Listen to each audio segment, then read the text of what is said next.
Well, folks, welcome to one more edition of Politics and Right. I'm Egberto Willis, your host. What happened to that smooth transition? It didn't happen. But guess what? The hat is in. Politics done right. The cap is in. So, folks, don't forget, go to the store, get your cap so that we can all be Politics done right cap wearers. Anyhow, folks, welcome to one more edition of Politics and Right. I'm Egberto Willis, your host. I didn't get the blog out before the show, and guess why? I ran home from a Beto O'Rourke get-together out there in Humboldt, Texas at the convention center. So I had to run and speed, and what did happen? A big shower opened up here in Kingwood, Texas, and it came out, folks. It came out. But you know what? I got some outtakes. I interviewed Robin Fulford, who's running against Dan Crenshaw. He is going to, so much visual blur, Egberto, you're fuzzy. I am fuzzy? Why am I fuzzy? Anybody else sees me fuzzy? Is it that something is wrong with the transmission? I don't know. Everything seems to be, I don't seem to be losing a whole lot of data, so I am not sure. Maybe it'll clear itself up. Orange shirt, orange background. Oh, Robin probably lose. No, we'll see. We're going to try to bring Robin in. Robin is a good person, and she cares much more about the people in Kingwood, the people in Humble, the people in all the areas that she supports, more so than everybody else. Anyway, let's welcome everybody into the house. Eric Hayes, welcome aboard. AVQ, welcome aboard. We also have, Alistair Waters. Deb Denny says everything looks fine. E2247 is in the house. Welcome aboard. I hope our union expert is here because have I got an interview that she is going to love. So I'm hoping that she shows. Yvette Avery Herod, I hope, shows today. Lee Grant, how you doing? Bridge MCP, they are looking for you. It's like, where is Bridge? Especially since our hat is here. Bridge, the posse is looking for its leader. Bridge, the posse is looking for its leaders. You know what? I should go to YouTube before I'm getting started right now. For those of you that are on YouTube Live, I'm about to run to the YouTube channel so that I can pick up, you know what? Para ver. Voy a recoger esta cosa para nosotros.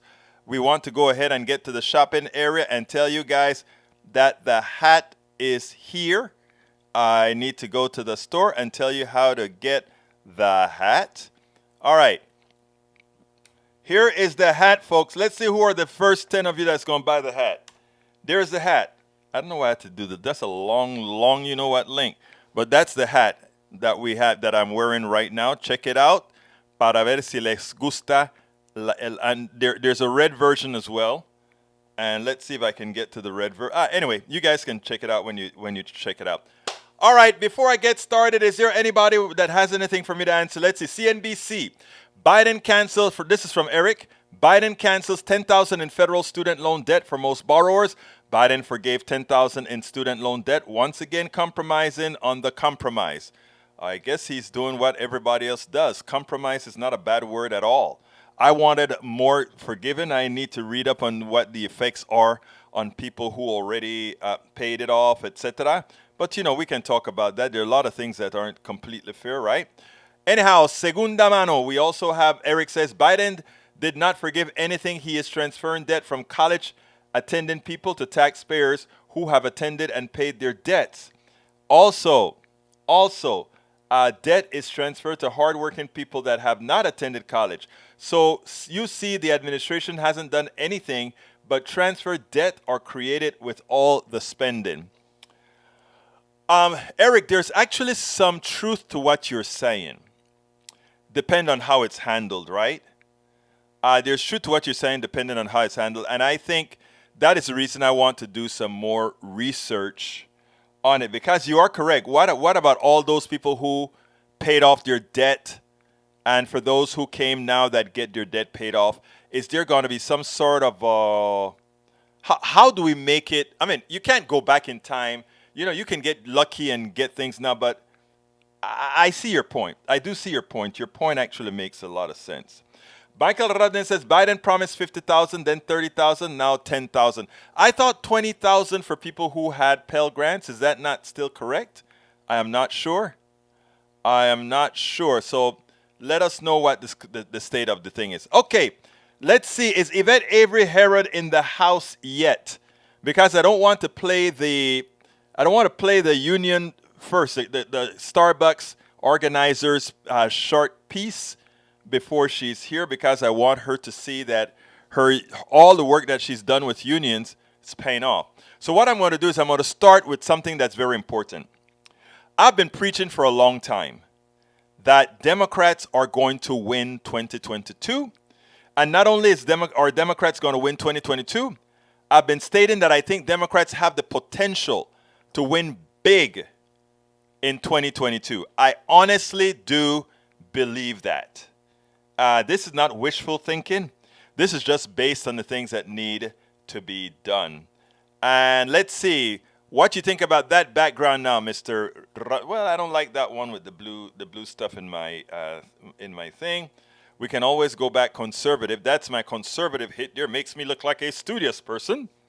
All right, so let's go ahead and play what occurred in New York yesterday, because District 19 is a bellwether county, sort of like Harris County as far as where things are going to go.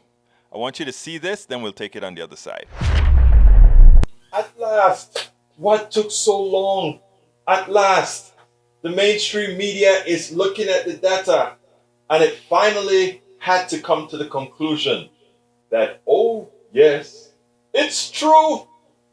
United States Senate is likely to be maintained and expanded by Democrats. And the House, who knows?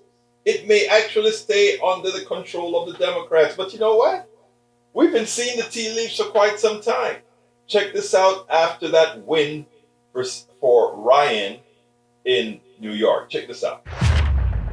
Really, this could be the story of the summer politically, just in terms of setting the stage for the midterm election and for expectations. I'm talking about the special election in New York's 19th district. As you mentioned, Pat Ryan, the Democrat, has defeated Mark Molinaro, the Republican. What makes this such a significant result? Well, several things. First of all, this really is the last major special election test before November's election. And it comes after a two-month period when folks have been questioning whether the political environment in this country might be changing away from the Republicans' favor and in the Democrats' direction. There have been a number of things that have been happening in the last few months. One, the generic ballot. When you ask folks in polling, which party would you like to see control Congress, Democrats or Republicans? Earlier this year, Republicans had been winning on that question. Now, it's essentially a tie when you average the polls together. So the generic ballot has moved in the Democrats' favor.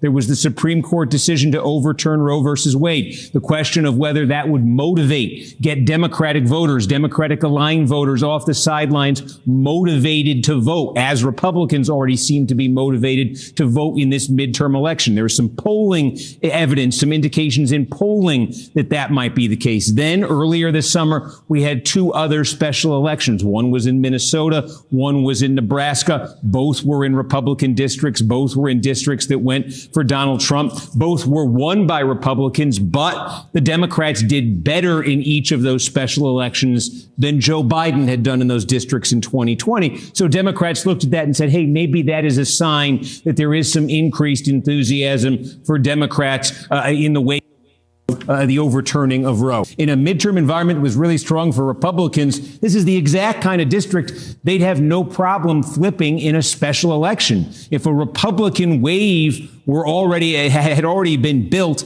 a 2-point Biden district, that's the kind of thing, that's one of the first thing that goes in a political wave. And instead, what's happened tonight in this bellwether district is the Democrats have won it. And actually, Pat Ryan outperforms. Looks like he's going to perform even a little bit better in this district than Joe Biden did. And if you couple that with, and I think you mentioned this one too, reading through the results here, this 23rd district special election that was also held tonight, the circumstances here were a little bit different. The winner here, Sempolinski, is not going to be running this fall. The district's kind of being restructured. There wasn't as much that was put into this race in terms of resources and efforts. But even here, the Republicans win. The margin here is about 7 points right now. This was a district that Donald Trump carried by 12 points. So even here, in a race that a lot of money, a lot of attention, a lot of resources didn't go to, you see Democrats performing better than Joe Biden did. Again, this is simply not the pattern. I'm showing the Nebraska, Minnesota, the 23rd district, the 19th district of New York, 4 straight special elections where Democrats have clearly outperformed Joe Biden in his numbers from 2020. So we've been talking all year. Biden's popularity isn't good. The country's mood isn't good, especially when it comes to the economy. Typically, the out-of-power party does really well in midterm elections. I think we now have a strongest single piece of evidence in this 19th district special election tonight, Alicia, that in spite of all of that, I think it's worth asking questions about, can the Democrats hold on to the Senate, and even could the Democrats potentially hold on to the House this November? Finally, the mainstream media has come around. We have to ask the question. After the dominoes fell, one after the other, we had Kansas. We had those special elections in Minnesota. We also have this election in New York. But most importantly, all we had to look at was Kansas. Look at what Kansas did. Look at what people said when they got out of voting in Kansas. Folks, this stuff is going to be a competitive race. It is for the Democrats. It is on the Democrats if they don't win it all. Because I tell you what, all the necessary structures, all the necessary inputs are there for Democrats and progressives to win it all in 2022. Do not despair, because the good news is going to be there this year in November. Absolutely so. So Democrats, get ready for a big win in November. Make sure to get everybody you know out to vote, but the path has been laid. The path of success, the path to win has been laid. And the corroboration of what is occurring to people as they start to think clearly, to people as they start to educate themselves, has proven fine that, in fact, Democrats are on the rebound. Again, this has to do with a lot with what's going on in the Republican Party. It has gone bat you-know-what crazy. Bruce Pollard, big problem will be the vote by party button. Exactly right. What Bruce is talking about is like in Texas, you could go into a voting booth. If you're a Democrat, you could just click a Democratic button and everybody in the Democratic column got picked. But Texas didn't want that because Texas understands where the vote was going. So they decided that you have to go down that entire ballot. And if you're in a state like Texas or a county like Harris, we may have 100 different people running on the same ballot, probably 180 running on a ballot. And you have to go through page after page after page of balloting. And some people get frustrated and they don't do the whole thing. What I tell folks is you can simulate the all Democrat ballot easily by just going in and every time just punch holes right next to Democrats each time. Remember, because right now, and the reason I'm being partisan here in that statement is it's important for us to realize now that Republicans are a clear and present danger to the American existence. So therefore, any vote for a Republican at this point in time is a vote for fascism. Any vote for a Republican in this time is a vote to take away a woman's right. Any vote for a Republican in this time is a declaration of slavery to a party who decides that they want to become what's also known as the American Taliban. Does that sound dramatic? Does that sound drastic? Does that sound tough? Yes, it is. Is that what I really wanted? Yes, it's exactly the message I want to put out there. Right now, Republicans are a clear and present danger to your body, to your personal economy, and to everything else that makes life to you worth living. And if you doubt that, just read the tea leaves. Just absolutely read the tea leaves. Anyhow, folks, back in the picture, Deb Denny says, how about the young progressive who won in Austin? You're talking about Kazas. Yeah, Kazas, a great guy, including the one from Dallas as well, which is, I've interviewed her several times on this show, Jasmine, you guys know who. I mean, Jasmine something, I can't. Man, why am I with these names not remembering anyway? Jasmine is, I spoke about her with the progressive group yesterday with Democracy for America. But yes, she's a very good candidate. The candidate that I'm going to play right now also is a good candidate to run and take over Dan Crenshaw. Veterans for Peace National Convention will feature a WIRN plenary panel on converting the economy, August 25 to 28. That's a good thing. Michael Redden said, yeah, American Taliban would be about controlling their women. Absolutely. And E2247 says, tonight, 7 p.m. webinar, Stop Raytheon's Nukes. I got you. Yes, Kazaz is the guy that I was telling you about I think I said that wrong. Whatever the case is, I want you guys to listen to a very special person. She is right out of the Kingwood area, or rather, I'm not the Kingwood area. She's right out of, I don't remember the town, I think the Woodlands area, Democratic, and she decided to do what very few people wanted to do, and that was to challenge Dan Crenshaw. A lot of people don't give any hope that she's going to win. I do. She's a mother. She takes care of her kids. She understands, she wants to make sure that every woman has control of her own body.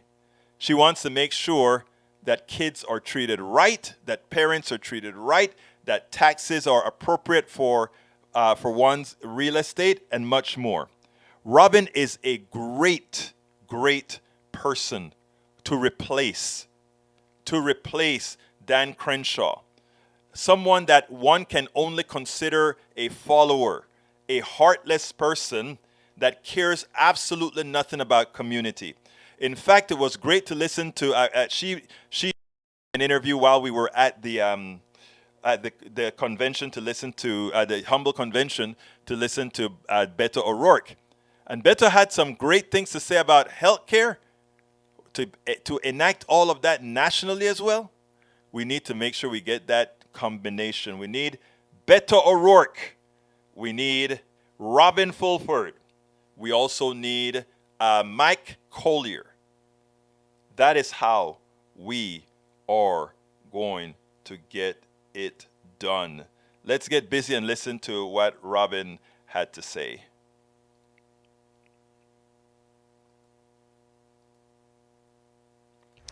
Oh. Robin Fulford, how you doing today? Hey, I'm doing pretty well. Now, how is the campaign going? I know that you are getting ready to kick some butt on our guy. Who's our guy again? Dan Crenshaw. Oh, you actually named him. Yeah, I am not afraid of naming him. I'm not afraid of challenging him. I'm actually excited to do that, so why not? Now tell me, how are we going to win this thing? So it is the unsexy part that as organizers we know is vital. It is voter contact, talking and speaking on issues that voters care about. And for me as the candidate, it's important that I'm talking to voters and bringing them in and explaining why Democratic policy serves everybody. And I believe that. And I'm having open dialogue no matter what your ideology is. Now, Robin, the two big points here is women's rights and freedom. Women's rights and freedom. Right. Are you ensuring that all the women around this state or around your district understand that? Yes, I have been unapologetically pro-choice. I believe in that wholeheartedly, and not only do I believe in that, but the people in our district do, not just women. I've had a lot of men reach out, and abortion was the tipping point for them. And as I keep repeating, when I was in Washington, D.C., 10 days before the overturn of Roe v. Wade, I was telling people, let Texas be the test case, because in Texas, when we have the effective ban on abortion with the 6-week bill that passed last year, we have seen how that impacts people who are pregnant, not just choosing abortion, but the care of people who are pregnant. And 2 women in this district, in Texas Congressional District 2, have made national headlines in the past month because their care was impacted by that law. And our legislators are responsible for thinking through the unintended consequences. This is why government should not be interfering in those decisions. So there's that. Then there's, of course, democracy on the line. I take that very seriously. I've seen voter suppression before SB 1 passed last year, and this is an important fight, and is one that I'm so fortunate to have so many amazing organizers supporting me in. Robin Fulford. Keep up the good work. Now let me tell you, we have to bring her in. You know, it is high time for us to stop the stupidity of electing these guys that somehow think they own the position. This woman is a mother. This woman is a wife. She understands what women are going through. We continue electing troglodytes into office, and we get the results. I see that there's a discussion here about Dan Crenshaw having served the country overseas. Yes, and he lost an eye. I am sorry you lost an eye, Mr. Crenshaw. I am sorry that you went overseas to protect the nation, but as you got back into this country, you forgot that protecting the nation is not solely done by guns. Protecting the nation doesn't mean I am going to go blow somebody's head up because they say they don't like America. Protecting a nation means ensuring that all the people you serve have health care so that they don't die. So when you have these military guys that they think they can come out here and run for campaign for office, yes, we thank you for serving the country on the military front. But one does not only do well or serve a country on a military front. In fact, serving a country on a military front is tough and one personal thing for you. But serving your community, where you provide health care, where you provide food, where you provide all these good things for people that they need to survive. You save more lives in your own country doing those things than the lives you save from killing a few overseas. So let's be clear here. Dan Crenshaw, thank you for your service. Dan Crenshaw, you are a horrendously lousy Trump-following candidate. And it is time for Robin Fulford to be our representative, to be my representative in this district. As you know, I'll say to my dear friend here, Brother Eric Hayes, punto y final. Okay, let's see what else people are saying before I move on. Let's see, I got a Carl Cox. Well, John Cotter is in the house. I just saw John. During the next, after the next thing, I'm going to try to pull up the picture that I did with Dan. Dan says, Robin is a fantastic person and will represent all of us in Congressional District 2. Michael Rodden says, Egberto put up this meme for me. What are you doing to me, my friend? But I love the meme. I love the meme, senor. So I am going to try to get that meme up just because Brother Rodden says to put the meme up. And there is the meme, Mr. Rodden. I think that's what you're talking about. And I love it. There we go. You hearing us yet? We just want to control our women in peace, according to Brother Rodden. Rodden, you better be careful. People are going to think that you're speaking. Why is it doing that? Sometimes it does that. I don't know why it's doing that. Anyhow, Let's get out of there and get back to, oops, wrong screen. Let's go back to the other screen and back in business. Okay. Carl Cox says, before that, John Carter replying to Hayes says, no one has said that. He has been nothing but an embarrassment since he showed up in Congress. He is a party lapdog, because that is in response to Eric Hayes, who says, Crenshaw served his country, suffered for it. Guess that means nothing? It means a lot. But you know what? Roberto Lewis, who is in the House right now, he served this country. He was in Iraq as well. While bombs were dropping on Roberto's head, Roberto Lewis, right here inside of the chat, I was on the phone with him as bombs were falling. I was here in Houston in the safety of my home as bombs were falling in Iraq. Yeah, they could communicate then. Okay?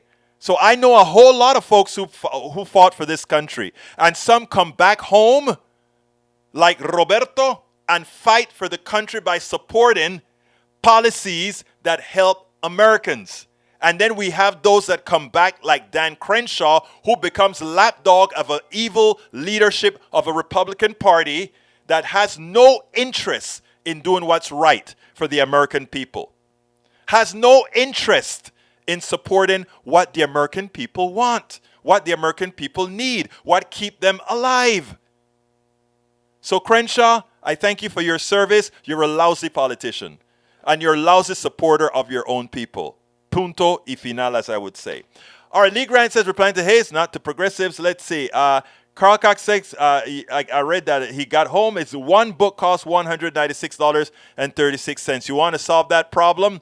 It is time for us to get rid of neoliberals and Republicans, and then you'll see how things change quickly. Michael Renner says, Eric Hayes, it's all about the issue that matter. Democrats will compromise on the compromise and all others less than we need, while Republicans obstruct everything and offer us less than nothing. Choose wisely. Deb Denin says, Eric Hayes, if his policies don't help people, he has no business being in political office. Being a vet doesn't automatically qualify you to serve. Thank you very much, Deb. That is some prescient words. As it comes to political activism, it's always easier to get a Democrat to bend the will of the people than it is the same of a Republican. Republicans don't care about the people, so they need not worry about bending. Who will stand hardline against the needs of the people nearly every single time, unless corporations profit, and he hits the nail on the head. Michael Rudden also says, what's on line? If voting made a difference, they'd make it illegal or difficult. Deb Denin to Eric Hayes, it justified nothing. Are you justifying sexual predator being on the Supreme Court? No, I hope not. Bruce Pollard said he is too uncertain about gun safety and to think that he actually worked with guns, right? Hey, folks, don't forget I got my hat in now. The hat, you can go to the YouTube channel store. If you're on YouTube, just click store and pick up the hat. Help us out. All right, Bruce Pollard said he is too uncertain to do guns. Lee Grant, my brother Grant, conservative brother, says, I guess Dems' progressive campaigns going forward will consist of vilifying and gaslighting the opposition. Heck, just learned as a Republican voter, I'm Taliban. You are not Taliban, but your leadership is worse than the Taliban. Let me repeat, Lee Grant. Lee Grant. Lee Grant. My conservative brother that's here every day. You know I respect you, and I know that's why you're here constantly. You know I love you, brother. I am not calling you a Taliban, but your leadership is worse. Hear me out. Worse than the Taliban. In fact, they got bigger bombs. Roberto Lewis says, absolutely, Egberto. Gracias, hermano mío. Keep an eye on upcoming events on our WIRN page. Next on September 9th in upstate New York. Please amplify or replicate as you are able to. See details here. Hey, I'm not going to read that right this minute because it's in the chat, brother E2247. But you can anytime send me a link or anything that you want me to amplify in my different domains. Just put please amplify or something. And this is from PDR Posse E2247. So that I know who I'm talking to, because I get a lot of stuff. And most of the stuff I can't, if I were to do everything with the stuff, I wouldn't have time for anything. But I want to distinguish you, my brother. Just put PDR Posse E2247. I'll make sure your stuff get amplified, brother.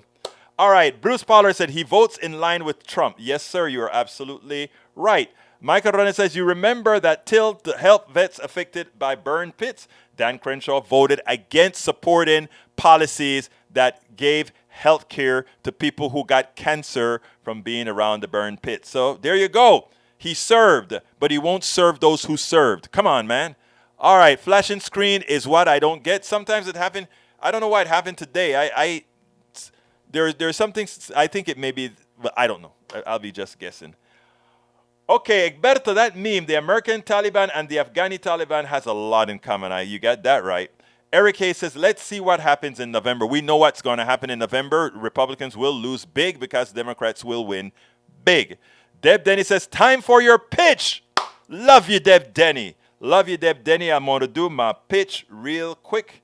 Let's see what else I say here. Okay, let's go ahead and do the pitch, and then I'll come right back. Politics Done Right depends on you to keep doing what we do. What do? We make sure to keep, number one, the internet seeded with blogs and information to counter the right and to present what progressives represent for the benefit of us all to everybody so that it's not misread, misled by any other entity. We make sure and populate that internet with blogs, with videos, with all these other things to make sure that we are informed and to counter everything that you normally hear that are lying at the right.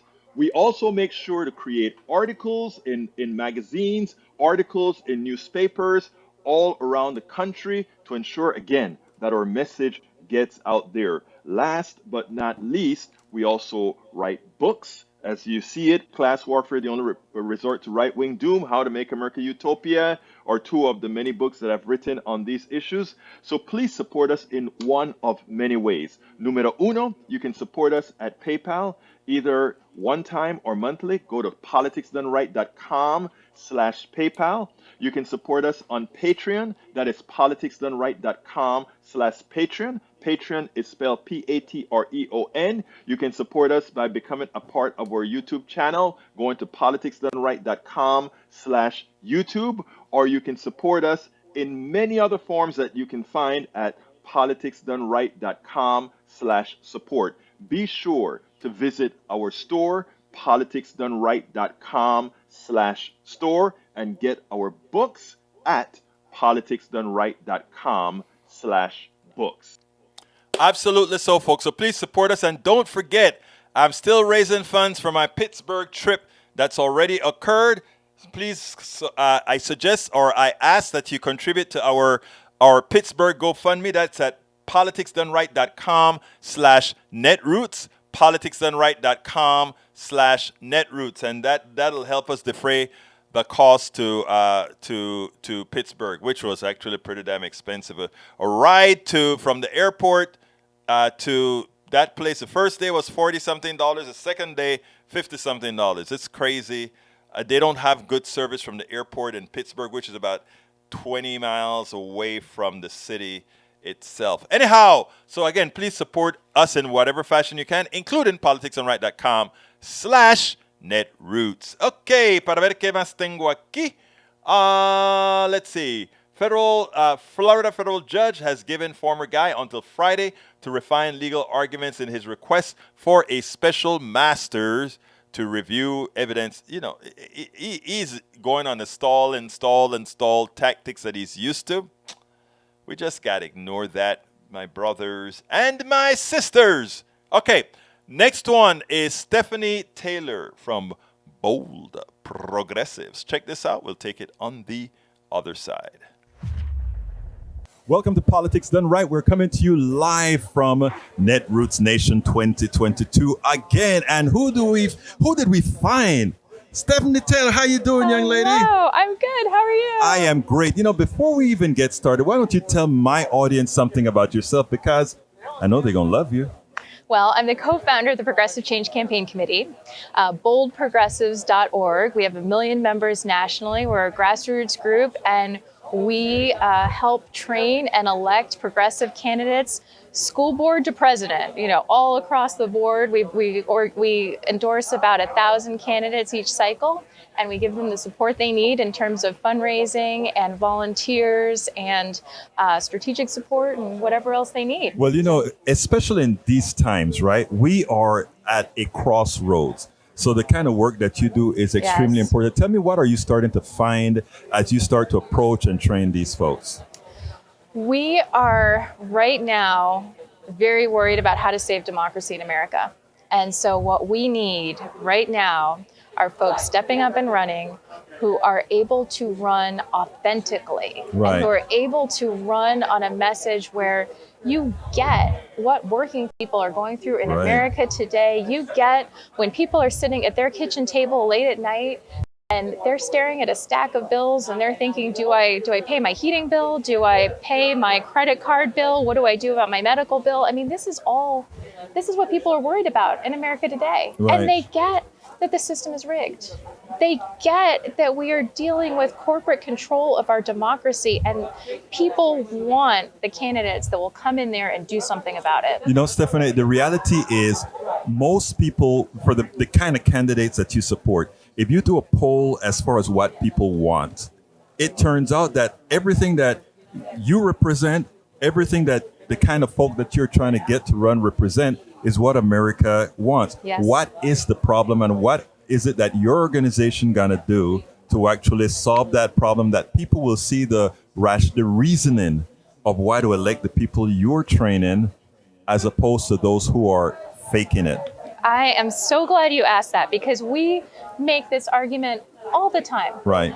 The vast majority of Americans agree on the issues. Right. Our polling has shown, we have done polling of Republicans, independents, and Democrats, and the vast majority agree with the quote unquote progressive positions. Right. We agree that abortion should be legal. We agree we should get rid of the filibuster. We agree we should ban assault weapons. We agree we should raise the minimum wage. We agree we need millions and millions of new union workers building green energy in this country. We agree on all of this. Right.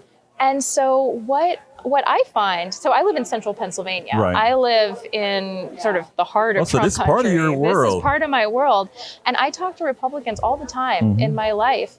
And I find that we agree, and what is motivating them and what keeps them from being drawn to the Democratic side is the fact that they also recognize the institutions are broken. Right. They get the system is rigged. They get that life isn't fair for working people in Right. America today. Our Supreme Court is hijacked. Our Congress is hijacked. You know, Washington is swarming in lobbyists, and they want someone who's going to actually shake things up. Right. And disrupt the system. And that was the appeal of Trump, right? Right. To someone who's going to come in, blow up the system, disrupt the system, and they're looking for someone else who's going to do that. You know, you see John Fetterman. You know, Yes. he's doing so He's well. doing great. He's doing great. He looks like a guy who's going to like blow things up. Exactly. Right? And you know, that is the point. You hit the nail on the head. You know, he looks like he's going to make that change. And we have somebody like Barnes in Wisconsin. He looks like he wants to change something, right? Yep. So, I mean, I imagine that you're looking for candidates like Fetterman who really look like the people that he's attempting to serve and train them on how best to do that. I mean, they don't have to look like Fetterman. Not many will. I don't mean look like Fetterman. Yeah. You know what I mean. I do. I think it's about conveying, like, Right. I'm going to do things differently. Right. I'm not from the establishment. Right. I get that you need someone who's going to come in there from the outside. Right. It's about being an outsider. It's about coming in, and Right.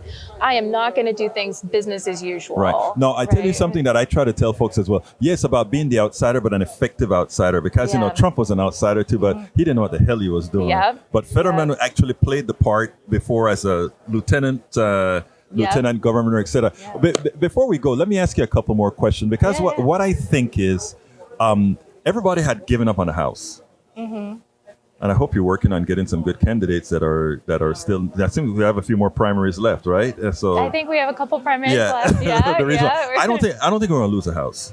I think Okay. I think from your lips to God's ears. I hope. think we are in the position, if we all do the job right, that we won't lose a House. I don't know if you share that positive vibe that I'm trying to get out there. What's your thoughts? I think the momentum is good. The Right. momentum is better than it was. Right. I think that people are really angry about the Dobbs decision. And Right. it was a real wake-up call for a lot of folks Right.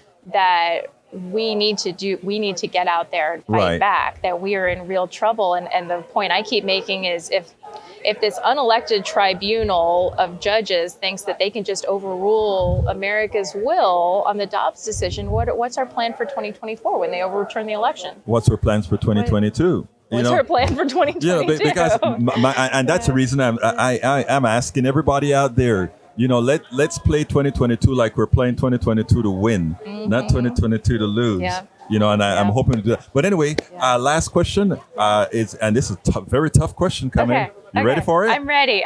Hit me. Hit you? I got it. What would you have liked me to ask you that I didn't? Oh, gosh. I told you it was tough. That is a tough question. I know. That's a surprisingly tough question. Every time I ask somebody, that's what they do, but that's the point.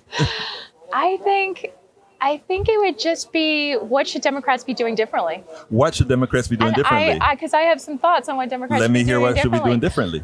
So Democrats so often reflexively defend institutions. Right. Right? Oh, we can't get rid of the filibuster. Right. Because that's an institution, that's a norm. Right. Oh, we can't expand the Supreme Court because that's an institution. We have to defend the institutions. Right. No, that's not where the electorate is. Right. Institutions are broken, and we have to acknowledge that, and we have to tell voters what we will do to fix those broken institutions. And how do we communicate that to every demographic of voter out there to make sure that we're not just talking to the already spoken to? You need one clear message. Look, I love that. One clear message. That's how the simplicity of messaging, right? Yep. Stephanie Taylor, it's been my pleasure to have you. Bold Progressives it is? Boldprogressives.org. Thank you so kindly for having been with Politics Done Right. We spend a lot of time. All right, folks, there is John Cutter and Egberto. We just came back from the Beto O'Rourke rally at the Humboldt Civic Center. That was fun. I hadn't seen Brother Cutter in I don't know how many, actually probably over a year. Or maybe, I saw him because I took the book to him at Starbucks. My latest book I took to him at Starbucks. But then I took off to D.C. to take care of my daughter, and I hadn't seen my brother in a long time. It was great seeing John Carter. John, folks, president of the Humboldt area Democrats. This guy is an activist like you would not believe it. He gets the job done. But you know what is the thing? I looked at him and I said, hey, John, anytime I'm around you, man, I feel inadequate because brother John, he flies those big 7. John, what do you fly? The 777 or the 787? One of those big Boeing jets, That's what he flies. So he's out there, and I'm like, hey, don't you need to go home to sleep? You're flying over the ocean in tonight. He's like, man, I got my first shift is in the bed. So he's going to get a chance to sleep before he takes off. Anyway, brother John Cutter, we hung out quite a bit. Let's see. Tom sees hundreds of classified docs the ex-president took. Some say Trump's nothing but a common crook, guilty of sedition or treason. Maybe memoirs, the real reason. Art of the Steal, soon to be coloring book. Oh, man, you're bad. Peggy Lopez says, all the guests you brought back from your trip are wonderful and worth your going and doing the work. Let me tell you something, Peggy. I have a lot more. These are great people. When I tell you, these are people throughout the country that are doing great work. And a lot of you are as well, but you just weren't there. I'm looking at Brother John Cutter right here. John Cutter works so hard, sometimes I feel lazy. Because he flies from Germany back to the United States and back, and then when he's off, he comes out and he's going door to door with his posse, and he's bringing politicians into the fold. I'm telling you, man, there are a lot of people out there doing great work. It's a combination of us all doing the work. And I can tell you that brother works very, very, very hard. Okay, Norman Reynolds has something important to say. He says, did some research about the rebirth of polio based on recent conversation. Seems polio is endemic in other countries because we refused to support making vaccine programs funded. As we have stopped vaccines, we are now subject to our own lack of foreign support. The word, I think you mean the world. The world is a smaller place. And Norman hits the nail on the head. You know, sometimes our selfishness, sometimes our desire not to help others comes back and bite us in the butt. It happened with it happened with COVID. It's happening with polio. It's likely going to happen with just about everything until we realize that we are one and only one world. And with the travel that we have, things get from one place to the other in hours. Eric Hayes says, "Hi, Egberto. You are right about the rich having privilege." And I'm not going to read the whole thing from Eric because what he wants to say is how Nancy Pelosi's husband got away with a DUI with 1 day in jail and everything else dropped. You know what? Again, you're right, Eric. You know, people with money. And that's why when you are attacking all the issues with bonds, I try to let you understand that, first of all, a crime done by a rich person is no different than a crime done by a poor person. And why should they spend the same amount? Shouldn't they spend the same amount of time in jail waiting for a hearing, or not just based on the amount of income you have? It makes no sense. And then you go ahead and you talk about Natalia Cornelio. Let me just first say I have a very soft spot for Judge Natalia Cornelio. Judge Natalia Cornelio is a good friend of mine. Judge Natalia Cornelio cares about people. Judge Natalia Cornelio is one person who's making a difference in Harris County. Judge Natalia Cornelio cares. So when Republicans and others try to make it seem like this is some judge wanting to release a whole bunch of crooks onto the streets to kill people, it could not be further from the truth. We can't control what everybody does, whether they have already been in jail, never been in jail, or now thinking about being in jail. This woman has worked very hard as a community leader, a community organizer, to make things better for most.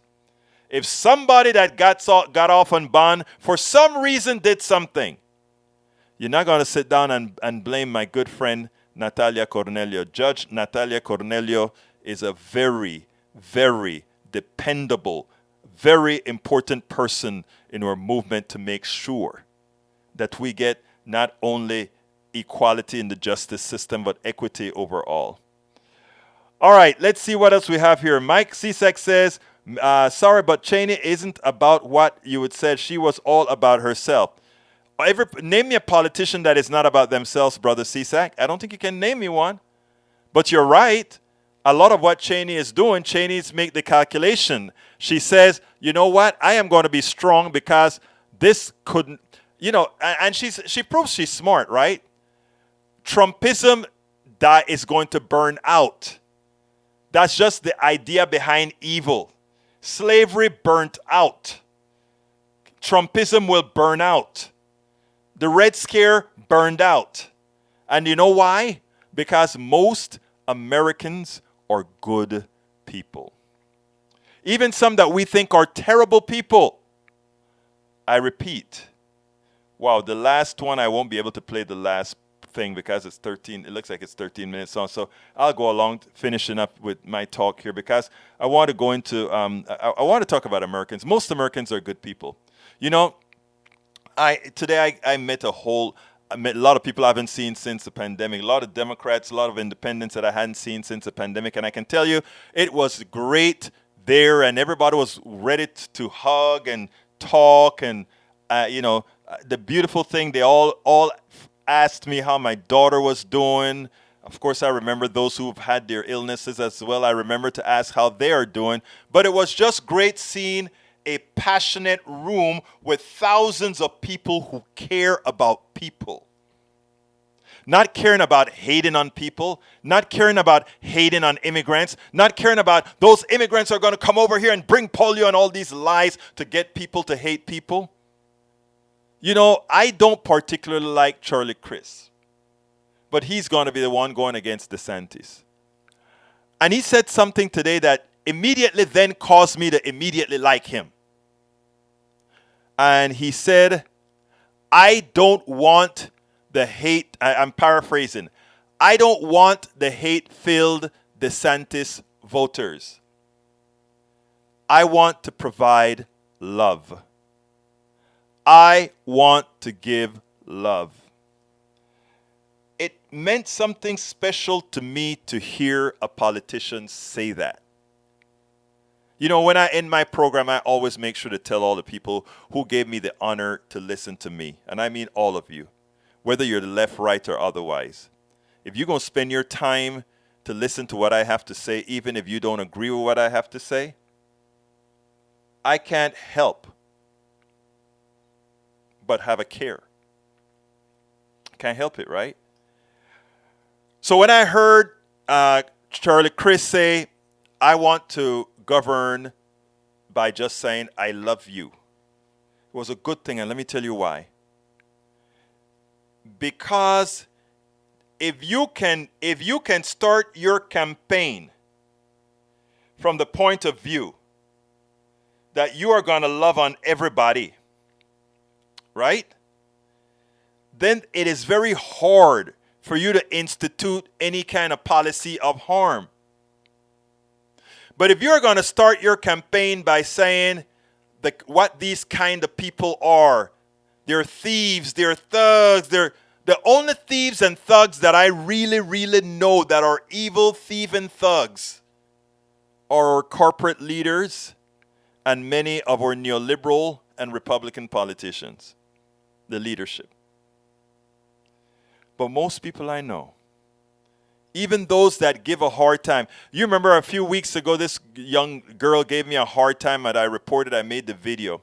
And I've been thinking about that off and on, you know, whether I should expose her or not. Yes, I should expose her as an example.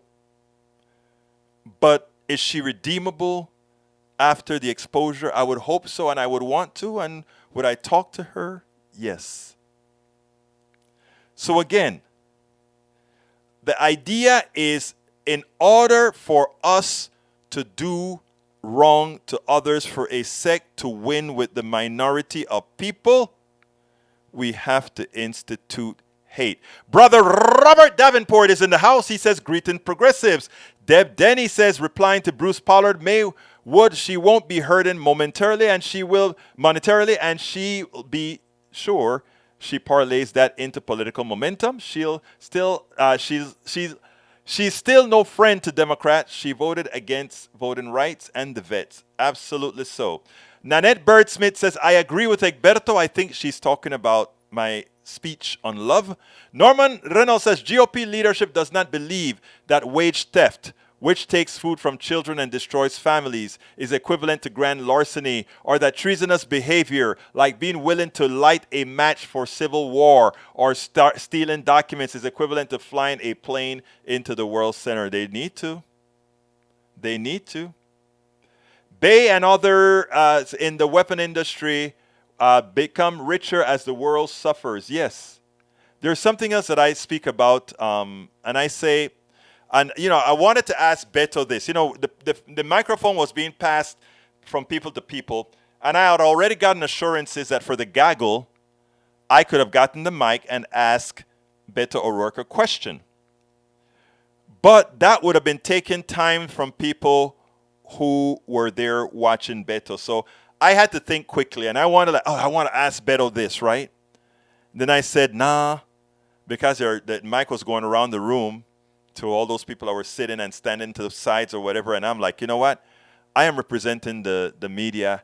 I will wait for some other avenue to talk to Beto. So when Beto passed me, I'm like, hey, Beto, am I going to be able to talk to you, man? He said, yeah. But you know how that goes. Is people have been trying to avoid me for the last, I don't know how long. I got interviews with Beto before the gaggle before, but right now, it looks like that may be a bit problematic, but I'll still try to get him with the particular questions for you guys, questions that I know you ask. Robert Davenport says, love will win in the end. You cannot change that inevitable fact. Keep loving each other. They will eventually love you back. That is exactly how I feel, Brother Robert Davenport. Deb Dennis says, Eric Hayes, 1 minute you're against criminals getting off lightly and now excusing criminal behavior. So you agree there's nuance to justice. Yeah, he agreed. Look, you know, our conservatives in this house, right? Why do you think they're here? Why do you think Mike Cesek is here? Why do you think Eric Hayes is here? Why do you think, which other conservative is in the room right now? Let's see who else we got. You know, for some reason, I can always forget one of the persons that I've just spoken to. Maybe my short-term memory is going bananas. But Lee Grant is in the house. I love all these guys. You know why they're here? And any one of you can tell me if I'm wrong. You are here because you know you have a voice here. And listen to what Lee Grant tells me. Lee Grant says, I am here to represent the Taliban. You see why I love him? You know, we can have fun together. He knows I know he's no damn Taliban. But we can play together. It's my buddy. All right. Littler. Let's see. I think I saw my cross, the side of my eye saw June Littler. Did I see that right? I need to find her. June Littler. I hear Pelosi got 5 days in jail, which is correct. Pelosi got 5 days in jail. 4 of them have been taken away. He has to serve just 1. I think the others got whatever the legal term is whatever the legal term is to say, you got 5 days, but we'll go ahead and give you not let you serve all 5. There's a legal term. You know, I don't know. Sometimes I forget these legal term words. And it's 4 o'clock. Time so flies. I am glad that I didn't play the Starbucks one though, because I want to have Yvette Avery Herod here when I play that particular one. And since she didn't show up today, I rather not. What? June Littler, rats. What did I do, June? Did I say something wrong? Come on. Did I say something wrong, June? Let me hear it. You said rats. Anyway, folks, look, I want to thank you all for being here. I'm tired as hell. We went and I walked around. You know, just doing that convention center, I got, let me see how many steps. I'm going to tell you right now before I exit the program. 6,000 steps at the convention. 6,000 steps at the convention. What's that, about a couple miles or so? Anyhow, look, I want to thank all of you for being here with me. Love you all of you. My name is Egberto. Go get my hat. You see it? Let me put the YouTube store on it because I can't find the other store. Actually, no. You just go to politicsandright.com/store. Oh, the reply to your answer. Okay, I got it, girl. I got it, June. Anyway, folks, go check out the store, politicsandright.com/store. Get yourself the hat. Get yourself the hat. They charge me a bunch for the hat, but it's okay. It looks pretty. Ashley said it's tops. My name is Egberto Willies. This is Politics Done Right. And you guys know how I end this baby. I am what? Out! We spend a lot of time deconstructing the news, trying to parse it into a form that everybody can understand. We try to find those little nitpicks where it flies above the fray, etc. If you really like these videos that we do, I want to ask a big favor. Please go ahead. Number 1, subscribe to our channel. And number 2, please join if you can. Thank you so kindly for watching. Keep watching. Please remember to share. We must populate the entire internet with our progressive message, a message that we know is what most Americans say that they want. So help us, please join.